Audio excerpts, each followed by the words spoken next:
Hello dear students. In the previous lectures we have studied metals and non-metals. The following topics we have completed. Its introduction, properties, both kind physical, chemical for metals and non-metals. Then in yesterday's topic we completed some terminology like mineral, what is mineral, what is ore. Okay. Next thing we discussed, one more terms we must know at this point is impurities. You know that undesired things. Impurities. Okay. This impurities is also known as with some different name in different books. Some it is written gangue, somewhere it is you can also find in the form of matrix. So these all words will be the meaning is the same. Okay. So don't get confused first thing for this one. In the last lecture you also we discussed about the first step regarding the extraction is concentration of ore. Okay, we are discussing in the previous lecture, and some process also we have discussed. First we discussed hydraulic washing, or you can say navigation. Okay. Second, we discussed froth flotation.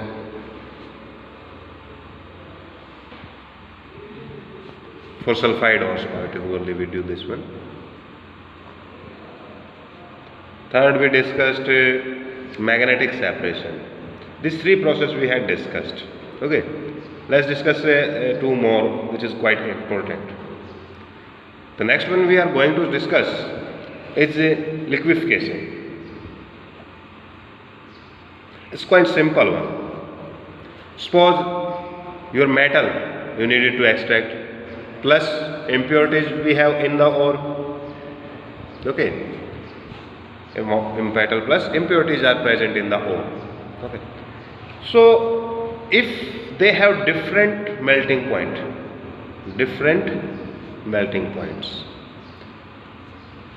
at that time we follow these methods for the concentration.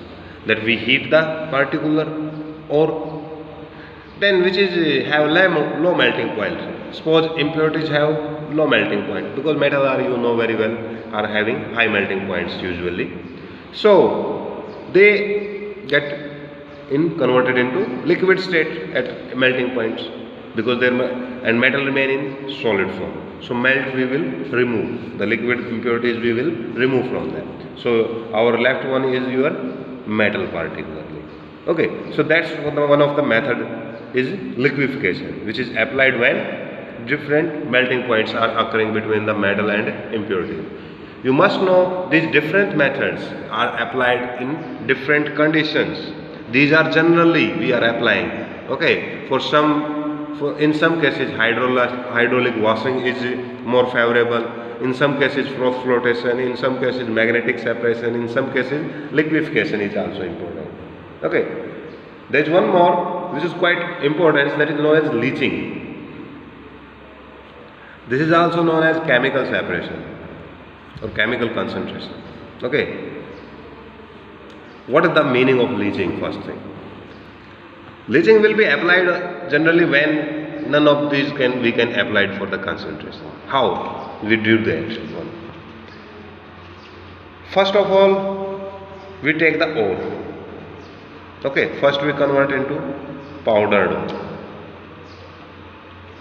Okay, then we powdered ore is mixed into water. We put them into water container. Okay, suppose this is powdered ore. Okay, which is usually settled below because these are not dissolvable or soluble inside. Okay, so it gets settled down, powdered ore. Now we are adding some chemical substance, that is also known as leaching agent. Chemical substance we add. Okay, that chemical substance have property to combine with metal which we are extracting, and it will form a compound which is soluble. Okay, so the compound will get soluble. That's why after reacting with chemical substance the orbital becomes soluble and impurities remain left behind. Now what we will do? We will filter this one. Okay, then we filter, impurities left behind. Okay, that's the whole principle of leaching. But you must know example particularly for this one. Like aluminium from the alumina is prepared. Why? Because silica is also present there. Okay, as an impurity. Okay, but they are both insoluble in water. Okay, that's why we add some particular substance, leaching agent, sodium hydroxide. This sodium hydroxide do what? It will get combined with alumina and it get converted into sodium aluminate. Okay, sodium silicate also formed. Sodium silicate. Both are soluble. In this, here also present ferrous oxide. These two impurities are physically present with alumina usually. But this will not chemically react with sodium hydroxide.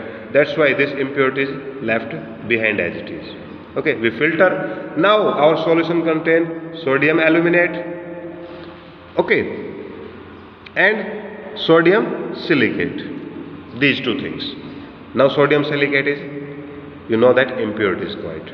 So we will add do the hydrolysis. This sodium aluminate actually is capable to do hydrolysis. Mean to say in water it get under hydrolysis and will get formed into AlOH3, aluminum hydroxide. Precipitate. Mean to say get settled down. Okay, this sodium silicate remain soluble form. In that manner, aluminium hydroxides, your aluminium which you needed to extract, will get precipitated. Then we filter down, sodium silicate get removed. Now this aluminium hydroxide, when heated particularly, okay, it get converted into alumina, and that's how you will get pure alumina. Okay. Now this oxygen is combined chemically here. That's we also have to remove, but that can be removed in further processes or further step we will discuss. These all steps we are discussing actually removing the physical impurities which are present with our elements. Okay, not chemically combined, the physically present. Okay, that's we are removing particularly in the first step, that is called concentration of ore. Okay, now in further step, so I am again repeating these things, that your concentration of ore, remove the almost physical impurities present is in the ore. Various methods we discussed is hydraulic washing, froth flotation, magnetic separation, liquefaction and leaching. These 5 methods is of quite general importance. We usually apply for concentration. The next thing is you to convert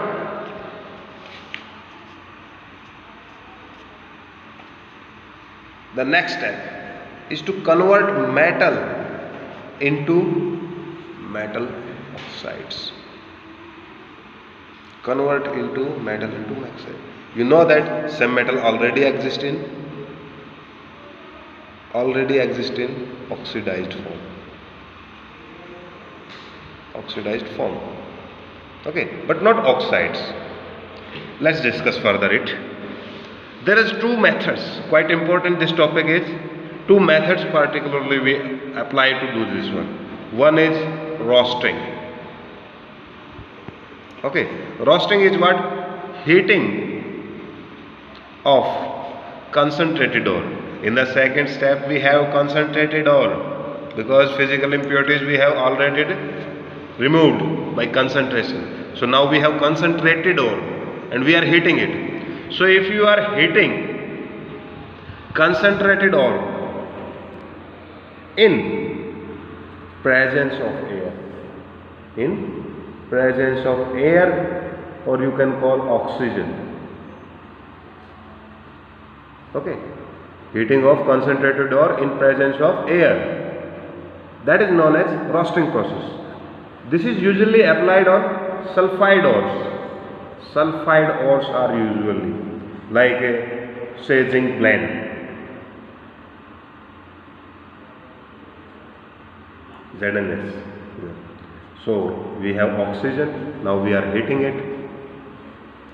So it will form zinc oxide plus sulfur dioxide. Sulfur dioxide is gaseous which get removed. So this zinc oxide is your metal oxide which you will get. Okay, that's how you will get metal oxide by which process? Roasting process. Okay, some other example as well, like sulfide ores we are discussing. Cinnabar, mercuric sulfide.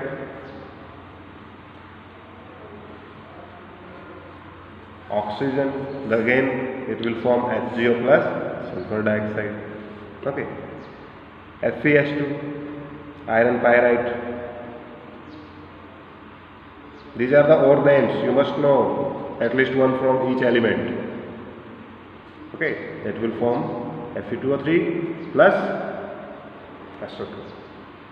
So sulfur dioxide always this gas is removed from here. Okay, this is the roasting process. To convert, you are converting your metal. Metal is present in some different forms chemically, but you first form its oxide. Okay, by roasting. And sulfide ores are first thing pay attention is get roasted always. Now let's talk about some other process for converting metal into, like calcination. These are the two important processes. What is the definition first? Heating of concentrated ore. Heating of concentrated ore in absence, in this case, absence of air. Okay? Absence of air take place, or oxygen you can say. Absence of air, heating of concentrated absolutely is called calcination. Why? Because your metal get converted into, or you can write down simply heating of concentrated ore in absence of air to convert metal into its metal oxide. The whole process is known as calcination. Okay, let's say for example we are discussing. For example, usually first thing, carbonates are usually calcinants. Okay, like a calamine, zinc carbonate. We do heat, it gets converted into zinc oxide and carbon monoxide get evolved out. Okay. This is the one of the simple methods to convert your carbonate into oxide form. Okay, you will get here your metal oxide particle, zinc oxides. Okay, usually done with, I am telling again, calcination is performed in the form of carbonates form. Okay, some more you can, if you talk about like a calcium carbonate, if you heat it in absence of air, it will get converted into calcium oxide plus carbon dioxide is get removed. So you will get again your metal oxides. So carbonates are particularly calcium to get convert your metal into metal oxides. So these are the two important methods to convert metal into metal oxides. In lot of question paper they have asked about the roasting and calcination. You must know clear difference between the definition as well. That this is happening in presence of air. This is happening in absence of air. This is happening with sulfide ore. This is happening with carbonates ore. One example at least for both one. Okay, at least. Now, before going further, you must know about some terms, important terms they are. That is known as flux. Okay. Flux is actually a chemical substance, which is used to remove impurities, by combining with them,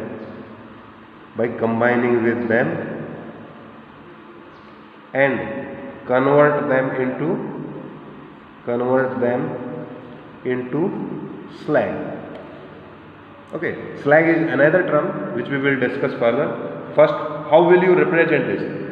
Always flux combined with Gangue. Gangue you very well know is impurity is your combined with flux, always combined with gangue and get converted into slag. So flux is a chemical substance which is used to remove the impurities. Okay. Now what is slag? Slag, you know that combined slag, it is a compound having low density, always having low density, formed by chemical or by combining impurities with what? Flux. Okay, let's take an example in which both terms will get explained. Like suppose in iron ore we are extracting iron. Okay, calcium carbonate is actually present there, impurities. So when you heat silica is actually your impurities. Silica is your impurity present in the iron ore. Usually in many ores silica is impurity, like in aluminium case also silica present, because silica you will get in definitely almost every ore. So you are using calcium carbonate as their flux. Why? How it is acting? Calcium carbonate when you heat get converted into calcium oxide plus CO2. CO2 will get liberated. Now this calcium oxide will get combined with silica, which is your impurity. This is impurity. So this will get converted into calcium silicate. Okay, this is known as your slag. This is you can call flux. So flux combined with impurity get converted into slag. Okay, and which is low density. So it will always float and we will remove it from there. Okay, so this is the terminology particularly. So today we are doing your second step, that how to convert metal into your metal oxides. We discussed roasting, calcination, slag and flux, some terminology before going further. So today your homework is read up to here. First thing, read up to here or read up to the topic. Second thing, sort out. Today you will do 15 in this one because a lot of important topics we had did. Sort out 15 questions and answer in rough notebook particular. Okay, thank you.